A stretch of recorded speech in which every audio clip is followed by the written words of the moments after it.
talking about that performance yesterday and where United are at the moment, you can't get away from the ownership issue. And I've said this before, and I'll keep saying it.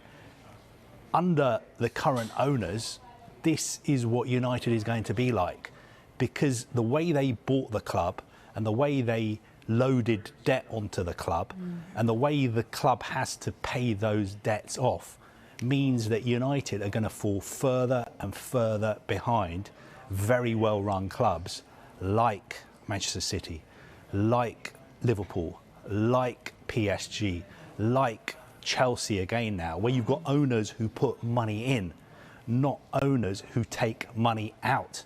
15 years ago, the Glazer family borrowed £600 million to buy Manchester United. 15 years later, that debt is still £600 million, and it's been loaded onto the club.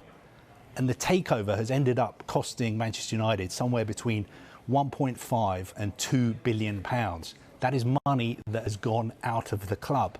So it's not surprising that Manchester United are the state they're in.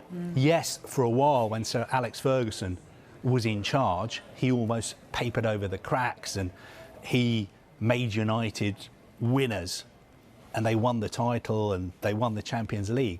But long term, what you're seeing yesterday is a direct result of the ownership model at Manchester United. And that ownership model would no longer be allowed in English football. It would not be, it's not allowed in American football. You can't have leveraged buyouts. But unfortunately, Manchester United are saddled with it.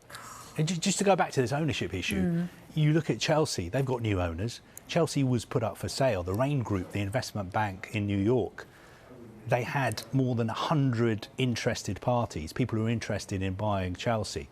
Finally, the Todd Burley consortium bought the club for what, something like £3 billion. And look at what Todd Burley is doing at Chelsea, signing Raheem Sterling, Koulibaly. Well, he's been going for Fofana. But those are the kind of players that Manchester United should be signing.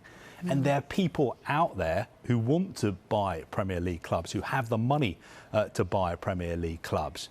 You know, until this debt issue is sorted out, I don't think Manchester United are ever going to get back to the level they were at before the Glazers arrived. And clubs like Manchester City, PSG, Liverpool are now light years ahead of Manchester United. You look at the league table last season, City finished 35 points above Manchester United. They're almost in a different division. They're in a different league.